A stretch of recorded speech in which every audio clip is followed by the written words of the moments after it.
রথযাত্রা উড়িষ্যা তথা পশ্চিমবঙ্গে পালিত অত্যন্ত প্রাচীন, জনপ্রিয় ও আনন্দময় একটি উৎসব। আজও পাড়ায় পাড়ায় কচিকাচার দল রথের দিন ছোট ছোট রথ নিয়ে বের হয় রাস্তায়। জয় জগন্নাথ ধ্বনিতে মুখরিত হয়ে ওঠে চারিদিক। রকমারি ফুল, বাহারি পাতা ও কিছুটা প্রসাদ নিয়ে তাদের পরম যত্নে সাজিয়ে তোলা রথ এগিয়ে চলে সামনে। বৃদ্ধা ঠাকুমারা অপেক্ষায় থাকেন একবার হলেও রথের দড়ি ছুঁয়ে পাপ ক্ষয়ের আশায়। কিন্তু কি এমন মাহাত্ম্য লুকিয়ে আছে রথযাত্রায়? আর কে প্রথম শুরু করেছিলেন এই রথযাত্রার উৎসব? জানতে ইচ্ছা করে কিভাবেই বা তৈরি হয় বিশ্বের সবচেয়ে বড় রথ? আর কোন আধ্যাত্মিকতার টানে প্রতি বছর লক্ষ লক্ষ মানুষ রথের দিন ছুটে যান পুরীতে, জানেন? হয়তো এ কথাও আপনাদের কাছে অজানা যে রথে শুধুই জগন্নাথ, বলভদ্র ও সুভদ্রা থাকেন না, থাকেন অন্যান্য দেবদেবীরাও। কিন্তু তারা কারা? আর কে এই মাসি গুন্ডিচা, যার বাড়িতে স্বয়ং জগতের নাথ অবস্থান করেন? কোথা থেকেই বা আসে পুরীর রথ তৈরির প্রয়োজনীয় কাঠ? জানা আছে নাকি এই তথ্যগুলি? না জানা থাকলে চলুন আজ আমরা জানার চেষ্টা করি রথযাত্রা সম্পর্কিত সেই অজানা তথ্যগুলিকে, যা আমাদের সকলকে হতবাক করবে। তাহলে চলুন শুরু থেকে শুরু করা যাক। রথ শব্দের অর্থ। রথ শব্দের আবিধানিক অর্থ হল যুদ্ধযান অথবা চাকাযুক্ত হালকা যাত্রীবাহী গাড়ি, যা ঘোড়ায় টানে। মহাভারতে রথকে একটি যুদ্ধযান হিসেবে বর্ণনা করা হলেও অন্যান্য হিন্দু ধর্মগ্রন্থ অনুযায়ী রথ হল কাঠের তৈরি একটি যানবাহন, যাতে চড়ে স্বয়ং জগন্নাথ ভগবান এক স্থান থেকে অন্য স্থানে যাত্রা করেন। এবং ভগবানের এই রথ আরোহণই রথযাত্রা নামে পরিচিত। এবার চলুন জেনে নেওয়া যাক আধ্যাত্মিক এবং পৌরাণিক তথ্য অনুসারে রথযাত্রার সূচনার কথা। শুনবেন স্কন্দ পুরাণে কি বলা হয়েছে রথযাত্রা সম্পর্কে। স্কন্দ পুরাণ অনুযায়ী পুরীর রাজা ইন্দ্রদুম্ন একসময় জগন্নাথ দেবের কাছে স্বপ্নাদেশ পান যে জগন্নাথ, বলভদ্র ও সুভদ্রাকে বছরে একবার হলেও মন্দিরের বাইরে বের করে আনা উচিত এবং 7 দিনের জন্য তাদেরকে তাদের মাসির বাড়ি নিয়ে যাওয়া উচিত। এই স্বপ্ন অনুসারেই রাজা রথ তৈরি শুরু করেন এবং এই 3 দেবদেবীকে রথে করে গুন্ডিচা মন্দিরে নিয়ে যান। আর তখন থেকেই ধারাবাহিকভাবে আজও এই ঘটনাকে অনুসরণ করে রথযাত্রা হিসেবে পালিত হয়ে আসছে। এই পুরাণ অনুসারে রথযাত্রা শুধুই যে একটি ধর্মীয় উৎসব তা কিন্তু নয়, এটি একটি সাংস্কৃতিক ঐতিহ্য যা জগন্নাথ দেবের প্রতি ভক্তের ভালোবাসা ও বিশ্বাসের প্রতীক। এই উৎসবের মূল উদ্দেশ্যই হল জগন্নাথ দর্শন করে পাপ মোচন করা। এ তো না হয়ে গেল স্কন্দ পুরাণের কথা, কিন্তু ব্রহ্মপুরাণ ও পদ্মপুরাণে রথযাত্রার তাৎপর্য বিশেষভাবে বর্ণিত রয়েছে। এই 2 পুরাণ অনুযায়ী রথযাত্রা মানব জীবনের একটি প্রতীকী যাত্রা, যা মানুষকে দুঃখ থেকে মুক্ত করে সাফল্যের পথে চালনা করে এবং জীবনের লক্ষ্য অর্জনে সক্ষম করে। তবে যেখানে স্বয়ং ভগবানের অবস্থান, সেখানে একটু রহস্য, অলৌকিকতা ও মতভেদ থাকবে বইকি। এ কথা তো প্রায় সবারই জানা যে ভগবান শ্রীকৃষ্ণের এক রূপভেদ হলেন জগন্নাথ দেব।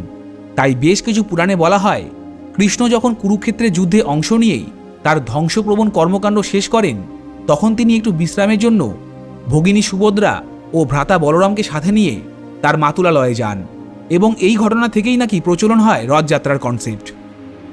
আবার অন্য একটি বিখ্যাত কাহিনীতে বলা হয় একসময় দ্বারকা থেকে কৃষ্ণ, বলরাম ও সুভদ্রা রথে করে পুরীর গুন্ডিচা মন্দিরে আসেন এবং এই ঘটনাকে কেন্দ্র করেই নাকি শুরু হয় রথযাত্রা। নানা মুনির নানা মত, এই প্রবাদ বাক্যটি তো নিশ্চয়ই শুনেছেন। এখানে রথযাত্রার সূচনার ইতিহাস নিয়েও ঘটেছে একই বিষয়। আধ্যাত্মিক, পৌরাণিক বা ঐতিহাসিক দৃষ্টিকোণ আপনি যেদিক থেকেই দেখেন না কেন, একাধিক ভিন্ন তথ্য পাবেন এই একই ঘটনাকে কেন্দ্র করে। এই যেমন আজও পৌরাণিক মতে বিশ্বাস করা হয় একবার নাকি রানী গুন্ডিচা ভগবান জগন্নাথকে তার নবনির্মিত মন্দিরে যাওয়ার জন্য প্রবল আকুতি মিনতি জানান। তাই তার ইচ্ছাতেই তখন থেকে প্রতি বছর জগন্নাথ দেব তার ভাই বোনকে সাথে নিয়ে গুন্ডিচা মন্দিরে যান এবং সেখান থেকেই নাকি শুরু হয় রথযাত্রার উৎসব। অথচ আপনি যদি তাকান ঐতিহাসিক দৃষ্টিকোণে, তাহলে আপনাকে বলা হবে ভারতবর্ষের প্রথম রথযাত্রা শুরু হয় পুরী শহরে, আজ থেকে প্রায় 900 বছর আগে। ইতিহাসবিদরা মনে করেন দ্বাদশ শতকে রাজা চোরগঙ্গদেব পুরীতে শ্রী জগন্নাথ মন্দির নির্মাণ করেন এবং সেই সময় থেকেই তিনি প্রচলন করেন রথযাত্রার। তবে অনেক গবেষকরা কিন্তু একথাও স্বীকার করেছেন রথযাত্রার উৎপত্তি আরও প্রাচীন, হয়তো খ্রিস্টপূর্ব যুগেও এই উৎসবের কোনো আদিরূপ ছিল, যা হয়তো লোকায়ত সংস্কৃতির অংশ ছিল। এবার সে আপনি আস্তিক হন কিংবা নাস্তিক, রথযাত্রা সূচনা সংক্রান্ত এই সমস্ত তথ্য আপনার কাছে যুক্তিসঙ্গত মনে হোক কিংবা না হোক, এটা তো আপনিও মানবেন যে এই রথযাত্রা শুধুই ধর্মীয় বা আধ্যাত্মিক উৎসব নয়। তাহলে প্রয়োজন কি ছিল এমন একটা উৎসব চালু করার? এবার জানবো সেই তথ্য। ভগবানের বাহ্যিক প্রকাশ। সারা বছরে একমাত্র এই সময়ই ভগবান জগন্নাথ দেব ও তার ভাই বোনেরা মন্দিরের বাইরে বের হন। এটা বোঝানোর জন্য যে ভগবান শুধুমাত্র কোনো মন্দিরে সীমাবদ্ধ থাকেন না, তিনি তো সকলের নাথ। তাই তিনি ধনী গরিব জাতপাতের ঊর্ধ্বে গিয়ে তিনি সকলকে সমানভাবে দর্শন দেন এই সময়।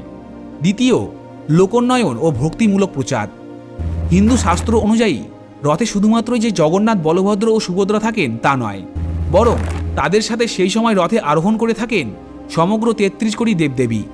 আর এই কারণেই শাস্ত্রে বলা হয়েছে, রথস্থ বাম নং দৃষ্টা পুনর্জন্ম ন বিদ্যতে, অর্থাৎ রথের উপর বাম দিকে অধিষ্ঠিত জগন্নাথ দেবকে দর্শন করলে তার আর পুনর্জন্ম হয় না, এবং মনে করা হয় রথের দড়ি স্পর্শ করলে বা টানলেও নাকি পাপ ক্ষয় হয়। ঈশ্বরের লীলা স্মরণে। অনেকের মতে এই রথযাত্রা বা গুন্ডিচা যাত্রা হল কৃষ্ণের মথুরা বা বৃন্দাবনের দিকে যাত্রার প্রতীক। তাই প্রতি বছর এই যাত্রা ঈশ্বরের লীলাকে স্মরণ করে উদযাপন করা হয়। চলুন এবার জানা যাক আজকের ভিডিওর মূল আকর্ষণীয় বিষয়বস্তু, রথ নিয়ে।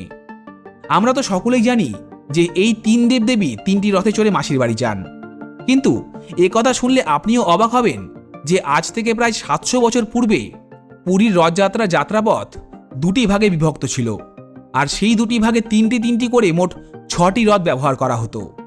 দাঁড়ান, বিষয়টা একটু খোলাসা করে বলা যাক।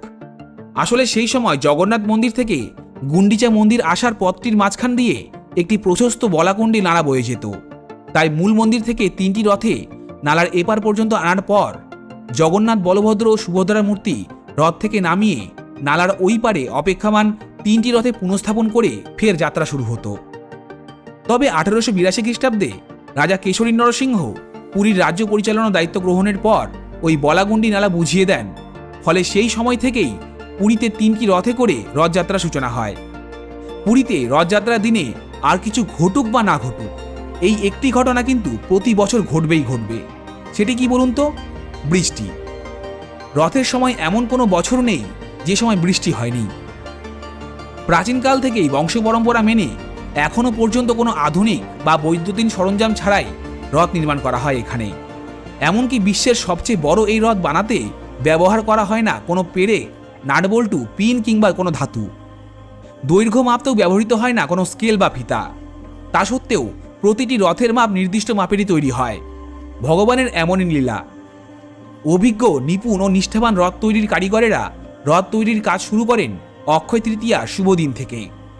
সোজা ও বিশুদ্ধ নিমকাঠকে কাটা হয় সোনার কুঠার দ্বারা, এবং সেই নিমকাঠের টুকরো জুড়েই তৈরি হয় রথগুলি। ৩টি রথ নির্মাণের জন্য প্রায় ৮৮৪টি গাছের ১২ ফুটের কাণ্ড ব্যবহার করা হয়, আর এগুলি থেকেই তৈরি হয় রথের স্তম্ভ। এই সময়ে কারিগরদের ব্রহ্মচর্য পালন করা বাধ্যতামূলক।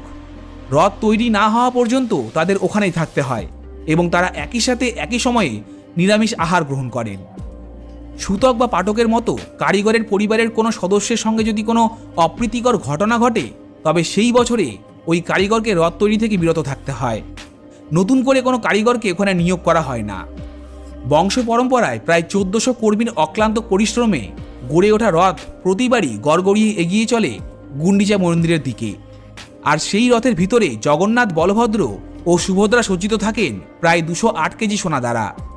এই ৩টি রথ নির্মাণে ব্যবহৃত কাঠ আসে পুরীর নিকটে অবস্থিত দাসপাল্লা ও রানাপুর নামক ২টি জঙ্গল থেকে। এক্ষেত্রে একটি ভালো বিষয় কি জানেন? প্রতি বছর ওই জঙ্গল দুটি থেকে যে পরিমাণ গাছ কাটা হয়, তার দ্বিগুণ পরিমাণ গাছ প্রতি বছর ওই জঙ্গলগুলিতে আবার রোপণও করা হয়। আচ্ছা, আপনি কি জানেন যে আজও পুরীতে রাজা আছেন, রাজ পরিবারও আছেন? হয়তো তারা এখন আর রাজত্ব করেন না, তবে রাজ পরিবারের নিয়ম অনুযায়ী বংশ পরম্পরায় যিনি রাজা উপাধিপ্রাপ্ত হন, তিনি রথযাত্রার দিন ৩টি রথের সামনে প্রথমে পুষ্পাঞ্জলি দান করেন, এবং পরে সোনার ঝাড়ু ও সুগন্ধি জল দিয়ে পরিষ্কার করেন সেই পথ, যে পথে মাসির বাড়ি যাওয়ার উদ্দেশ্যে অগ্রসর হবেন ভগবান জগন্নাথ, বলভদ্র ও সুভদ্রা। এই ৩টি রথ নিয়েও কম বিস্ময় ও আকাঙ্ক্ষা নেই মানুষের মনে। তিনটি রথেই যাত্রার বিভিন্ন নিয়ম রয়েছে। রয়েছে আকার ও রঙের ভিন্নতা, সাথে চাকার তারতম্য। তো চলুন এবার স্পেসিফিক্যালি তিনটি রথ সম্পর্কে একটু ধারণা গ্রহণ করা যাক। বলভদ্রের রথ। বলভদ্র দেবের রথের নাম তালধ্বজ। 14টি চাকা বিশিষ্ট এই রথের উচ্চতা প্রায় 44 ফুট। তার রথের রং লাল ও সবুজ। মোট 763টি কাঠের টুকরো দিয়ে তৈরি হয় এই রথ। 4টি প্রতীকী ঘোড়া তার রথকে এগিয়ে নিয়ে যায়। তারা হলো তীব্র, ঘোড়া, দীর্ঘ শর্মা এবং শরনাথ। এবং এই রথের প্রতিটি ঘোড়াই হয় কালো বর্ণের। তার রথের রশি বা দড়ি বাসুকীনাগ নামে পরিচিত। এবং রথের উপরে যে ধ্বজা ওড়ে তার নাম উন্নানী। এই রথের সঙ্গী দেবতা রামকৃষ্ণদেব, আর রথের দ্বারপাল হলেন নন্দা ও সুনন্দা। এই রথের অভিভাবক হলেন বাসুদেব এবং সারথী হলেন মাতলি। সর্বপ্রথম তার রথই যাত্রা শুরু করে মন্দির থেকে। এরপরে আসে সুভদ্রা রথ। সুভদ্রা দেবীর রথের নাম হল দর্পদলন। যেহেতু এই রথের ধ্বজা বা পতাকায় পদ্মচিহ্ন আঁকা থাকে, তাই এই রথটিকে পদ্মধ্বজও বলা হয়ে থাকে। 12 চাকা বিশিষ্ট এই রথের উচ্চতা প্রায় 43 ফুট। তার রথের রং লাল ও কালো। মোট 593টি কাঠের টুকরো দিয়ে তৈরি হয় এই রথ। দর্পদলনকে যে 4 ঘোড়া এগিয়ে নিয়ে যায় তারা হলো রচিকা, মচিকা, জিতা ও অপরাজিত। এই রথের ঘোড়াগুলি হয় লাল বর্ণের। এই রথের রশি বা দড়ির নাম হলো স্বর্ণচূড় নাগিনী। রথের উপরে যে ধ্বজা ওড়ে তার নাম হলো নাদাম্বিকা। এই রথের সঙ্গী দেবী হলেন সুদর্শনা এবং রথের দ্বারপাল হলেন গঙ্গা ও যমুনা। আর অভিভাবক হলেন জয়দুর্গা এবং রথের সারথী হলেন অর্জুন। বলভদ্র দেবের যাত্রা শুরু করার পরই এই রথ যাত্রা শুরু করে মাসির বাড়ির উদ্দেশ্যে। এরপরে আসছে ভগবান জগন্নাথ দেবের রথ। শ্রীকৃষ্ণ বা জগন্নাথ দেবের এই রথের নাম হলো নন্দীঘোষ। 16 চাকা বিশিষ্ট এই রথের উচ্চতা প্রায় 45 ফুট। এই রথের ধ্বজা বা পতাকায় আঁকা রয়েছে কপিরাজ হনুমানের মূর্তি, তাই এই রথের অপর নাম কপিধ্বজ। জগন্নাথের রথের রং লাল ও হলুদ। এই দুটি রং ভগবান বিষ্ণুর পছন্দের রং।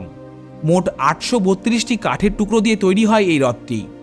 জগন্নাথ দেবের রথের 4টি ঘোড়ার নাম শঙ্খ, বলহাকা, শ্বেতা ও হরিদ্বস্য। এই রথের ঘোড়াগুলি হয় সাদা বর্ণের।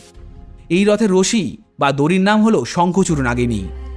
রথের উপরে যে ধ্বজা ওড়ে তার নাম ত্রৈলোক্য মোহিনী। এই রথের সঙ্গী দেবতা হলেন মদনমোহন এবং রথের দ্বারপাল হলেন জয় ও বিজয়। আর অভিভাবক হলেন গরুড় এবং রথের সারথী হলেন দারুকা। বড় দাদা ও বোনের রথযাত্রা শুরু করার পর এই রথটিও যাত্রা শুরু করে। রথযাত্রার সময়কাল ও ধারা। প্রতি বছর আষাঢ় মাসের শুক্লপক্ষের দ্বিতীয়া তিথিতে মহা আড়ম্বরে পালিত হয় রথযাত্রা।